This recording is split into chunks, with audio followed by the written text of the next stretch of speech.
After the previous monster attack was successfully prevented from entering the apartment, John was bleeding from his nose, indicating that he had been infected. Then shown his past, which was so dark, when John no longer cared about his family. John did not want to go to school, but locked himself in his room, not wanting to join his family, until an accident happened to his family and killed them all. But John did not regret or feel sad about their departure. He became angry when he was at the funeral home because the insurance money from his parents was very little. Back at the apartment, Lisa, who was going downstairs, heard something approaching, making her off guard, and fell. It turned out to be Lee, who was also going down. Suddenly, the female zombie who had previously jumped onto Lee's back and bit him. Then, Lee immediately slammed and beat her sadistically.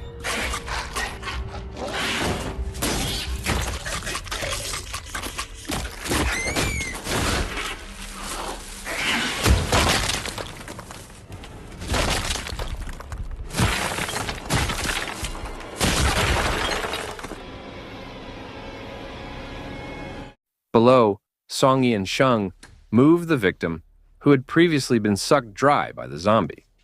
Songyi took the corpse's cell phone in order to inform his family that this person had died, and took a picture of it as a gallery decoration. Elsewhere, Jisoo walked down the stairs to find someone talking to the wall. Jisoo didn't really care about this strange person. It turned out that this man had been infected and started to turn into a monster.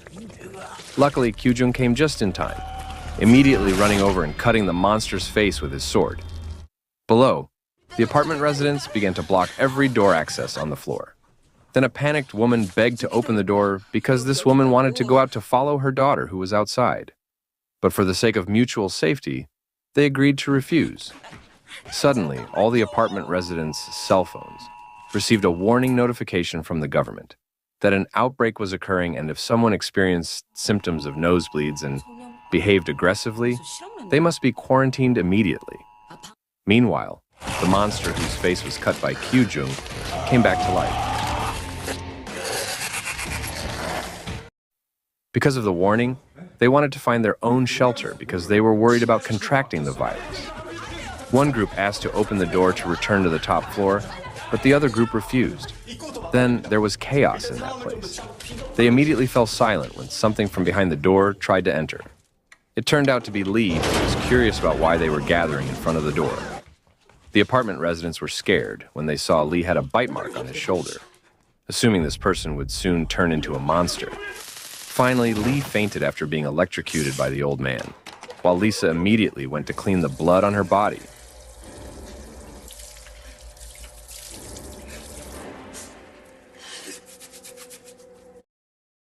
The internet network recovered John and Limyok to find information about the virus that turns humans into monsters.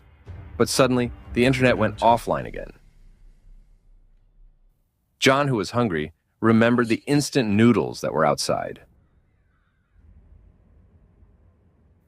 Slowly, he opened the door, which turned out that a monster had appeared in front of him with a half-head, making this monster unable to see, but his hearing was very sharp. John crouched in fear, letting this creature walk aimlessly looking for prey and attacking anything that made a sound.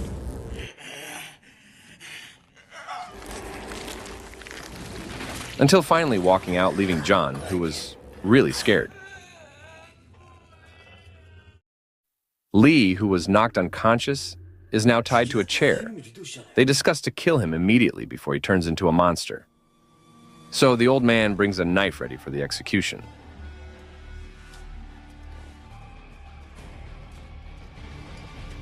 But his efforts failed after Lee came to and hit him with his head.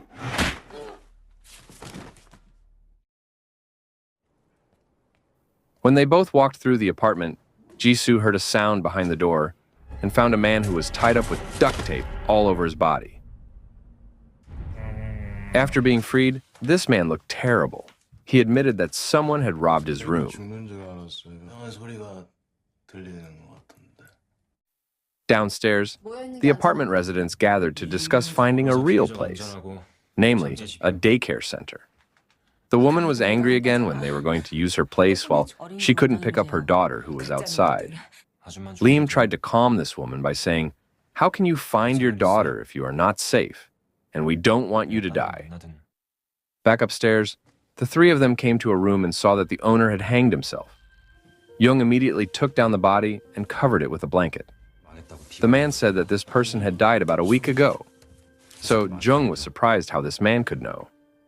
Moving on to John, who saw the schedule on his cell phone that today, he planned to commit suicide. Suddenly, something was heard from outside, and a father was seen trying to get down through the window to look for help or food. However, a monster with big eyes like a balloon appeared near him, surprising him until he fell from the 12th floor. His two children screamed in fear for help. John immediately threw a monitor so that the monster was now trying to turn around to hunt him. John only found a broom as a weapon, until when this monster entered, he stuck the wood. But this monster did not give up, and began to coil around him tightly like a snake, making John think he would die. Suddenly, a gunshot was heard, cutting off the monster's neck.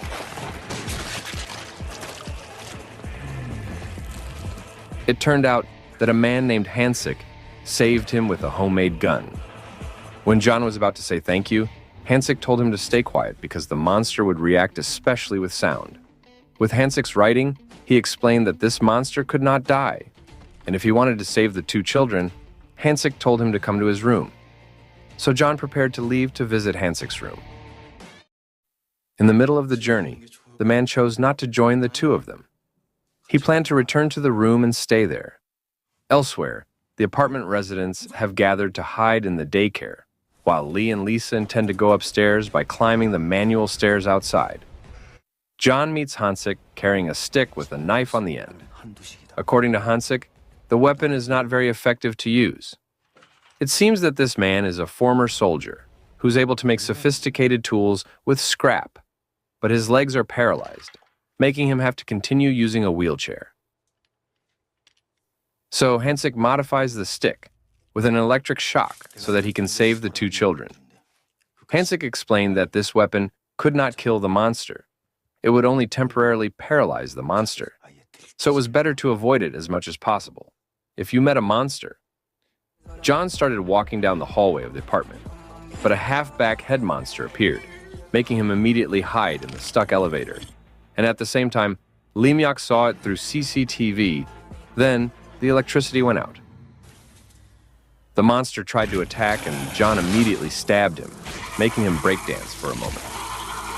John ran away, but the monster continued to chase and attack with its extendable arms.